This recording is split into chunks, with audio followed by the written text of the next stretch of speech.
Friends welcome back to part number 2 of this video. जहाँ पे पिछले वीडियो में हमने 5 क्वेश्चन कवर किए थे, अब हम 6 to 10 क्वेश्चन कवर्स करेंगे विद इन डिटेल। सो जो हमने पिछले क्वेश्चंस जिन्होंने नहीं देखे हैं वो प्लीज़ बैक जाके प्लेलिस्ट से पार्ट नंबर 1 देख सकते हैं आप, जहाँ पे टॉप जो इम्पोर्टेंट क्वेश्चंस हैं किसी भी government exam, competitive exams, GATE, जे जैसे एग्जाम्स में जो क्वेश्चन कॉमनली पूछे जाते हैं, जहाँ से क्वेश्चन हमेशा ही आते हैं, वो आप टॉप 5 क्वेश्चन जाके प्ले लिस्ट में दे सकते हैं। और वीडियो शुरू करने से पहले मैं ये कहना चाहता हूँ, प्लीज़ इस चैनल को सब्सक्राइब करें, hit that subscribe button, bell notification button, ताकि जो भी मेरी वीडियोस हैं you can get as soon as possible.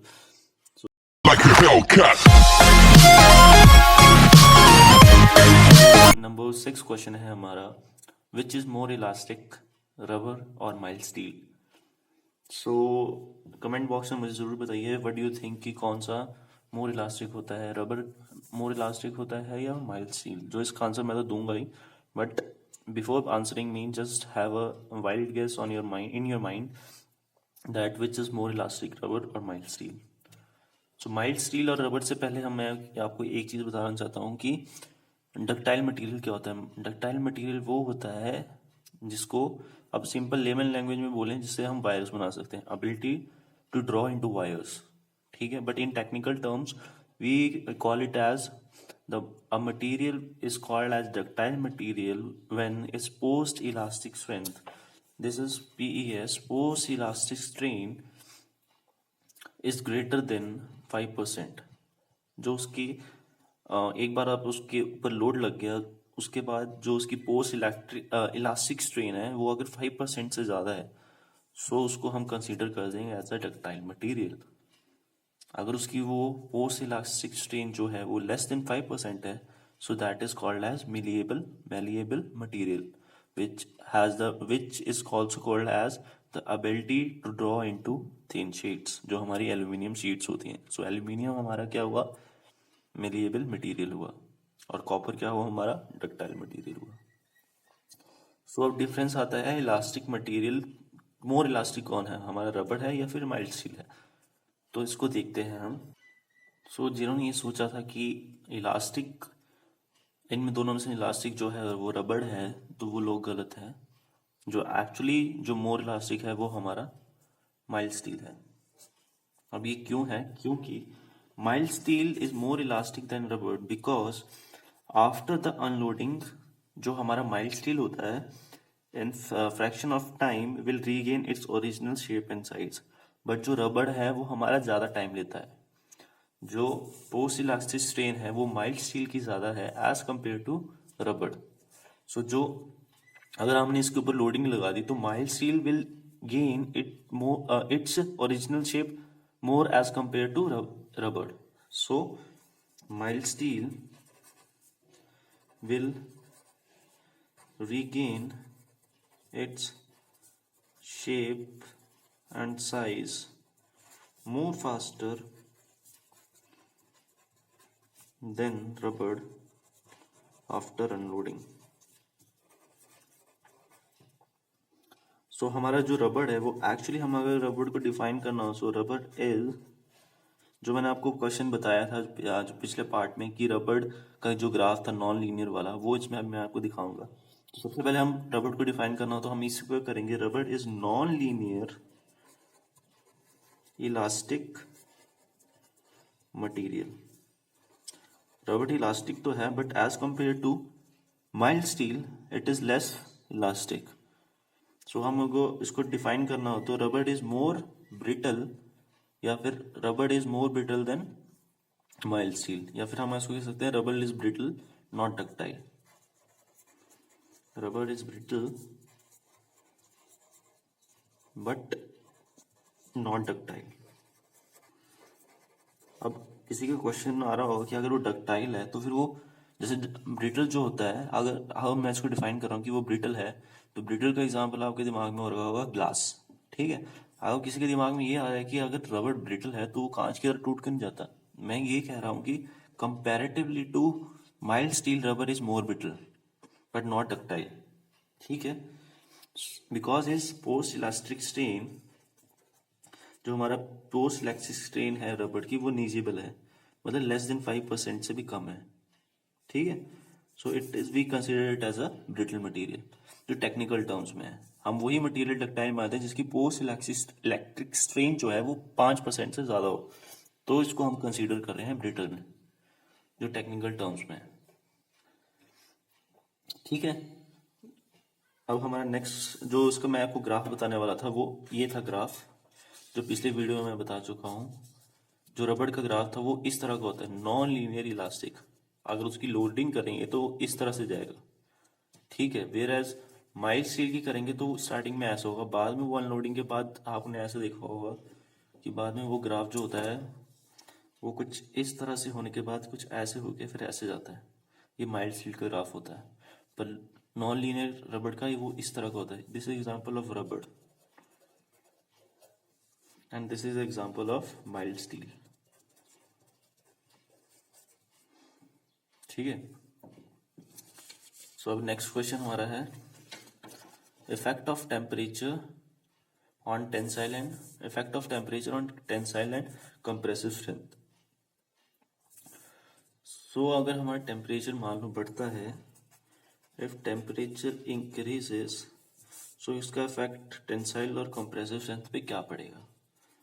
अगर टेम्परेचर बढ़ता है तो हमारा कंप्रेसिव स्ट्रेंथ जो है वो बढ़ जाएगा, और टेम्परेचर अगर हमारा बढ़ता है तो टेंसाइल स्ट्रेंथ जो है हमारा डिक्रीज हो जाएगा। क्यों हो जाएगा? टेंसाइल मतलब होता है खींचना, इस तरफ और इस तरफ कोई भी मटेरियल है, दिस इज टेंसाइल स्ट्रेस।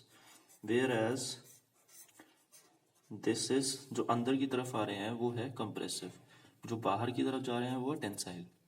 ठीक है, जो टेम्परेचर इंक्रीज होगा तो जो इंटरमोलिकुलर फोर्सेस जो उसके अंदर होंगी वो इंक्रीज हो जाएंगी, जिसके वजह से जो एक पार्टिकल दूसरे पार्टिकल पे जो प्रेशर बनाएगा या स्ट्रेस बनाएगा वो इंक्रीज हो जाएगा कंप्रेसिव में। वेयर जब टेंसाइल में हम उसको खींचेंगे तो पार्टिकल एक दूसरे से दूर होना शुरू हो जाएंगे, जिसकी वजह से वो जो इंटरमोलिकुलर फोर्सेस जो होंगी मटेरियल में वो उसके ऊपर उसका एक दूसरे के ऊपर स्ट्रेस उतना दे नहीं पाएंगे। दो इंटरमोलिकुलर फोर्सेस किसी भी टेम्परेचर किसी भी प्रेशर पर लगेंगी, बट जो टेंसाइल में जब वो होगा तो वो एक्सपैंड होगा, जिसकी वजह से वो उतना कांटेक्ट में नहीं होगी। वेयर एज जब कंप्रेसिव स्ट्रेंथ लग रहा होगा टेम्परेचर इंक्रीज होने से वो और बढ़ जाएगा। ठीक है, अब नेक्स्ट क्वेश्चन है हमारा rate of change of shear force. ये आपसे 1 मार्क्स से जरूर पूछा जाता है कि what is called as rate of change of shear force. So D S F by D X is equal to load.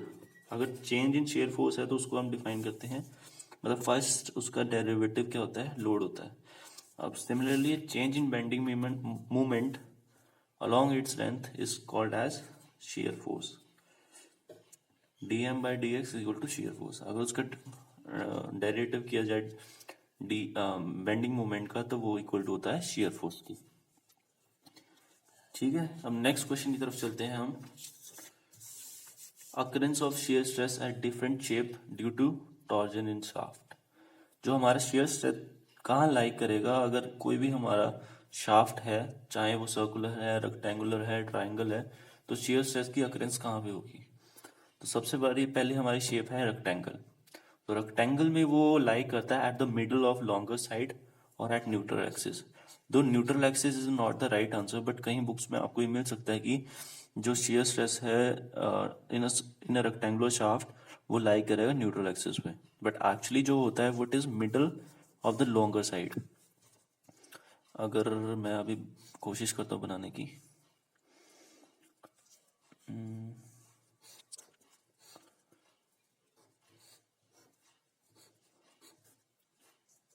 ये इसकी जो लॉन्गर साइड है तो इसके मिडल में जो स्ट्रेस होगा वो होगा हमारा मैक्सिमम shear स्ट्रेस।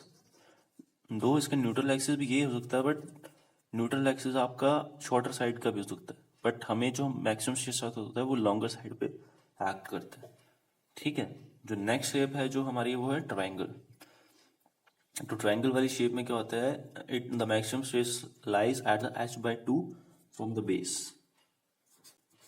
यहां से h/2 पे। ठीक है, और सेंट्रॉइड कहाँ पे होगा इसका, जो सेंट्रॉइड या न्यूट्रल एक्सिस होगा वो h/3 पे होगा। न्यूट्रल एक्सिस बिलो लाइट करेगा h/3 पे। ठीक है, मान लो ये 24 का है, तो न्यूट्रल एक्सिस हमारा कहाँ पे लाई करेगा, एट 8 मीटर। ठीक है, और जो हमारा मैक्सिमम स्ट्रेस लाई करेगा वो 12 मीटर पे, h/2 एंड h/3। ठीक है, अब सर्कुलर सेक्शन जो है उसमें मैक्सिमम स्ट्रेस शियर स्ट्रेस कहाँ होता है, ये आउटर लेयर पे होता है मैक्सिमम शियर स्ट्रेस, और हमारा जीरो होता है बिल्कुल सेंट्रॉइड पे। सेंटर पे shear stress equal to 0 and maximum at the outer. ठीक है, नेक्स्ट शेप है हमारी स्क्वायर। तो स्क्वायर शेप में क्या होता है हमारा, इसको हम इस शेप में भी मिल सकता है आपको, या फिर इस शेप में मिल सकता है, जो रोम्बस या डायमंड भी कह सकते हैं इसको। तो इसमें ये लाई करता है 3/8 फ्रॉम द डी। जो सारी डायमेंशन सेम होती है, तो कहीं से भी जो 3/8 होगा, 3/8 of D, so maximum stress हमारा वहां लाई करेगा। यहाँ से भी हो सकता है 3/d, यहाँ से भी हो सकता है, यहाँ से भी हो सकता है। ठीक है, question number 10, when cylinder ratio जो हमारा लैम्डा है L/R वो 0 कब होता है। So the cylinder ratio is 0 when it's length is supported on the all side through out its length. अगर कोई भी मान लो एक कॉलम है, उसका सिलेंडर रेशियो तब 0 होगा जब उसको हर तरफ से सपोर्ट होगा, यहाँ से भी सपोर्ट होगा, यहाँ से भी सपोर्ट होगा, यहाँ से भी होगा, यहाँ से भी होगा। So at that column which is when it's length, जो इसकी लेंथ है, it is supported by from all the sides, तो उसका जो सिलेंडर रेशियो है उस टाइम पे वो 0 हो जाएगा। सो ये हमारे टॉप 10 क्वेश्चन थे पार्ट 1 एंड पार्ट 2 में मिला के। So don't forget to subscribe this channel and please hit that bell notification and subscribe button now for future notification, and don't forget to subscribe Civil Engineer Works right now. Thank you. We'll meet you in next video.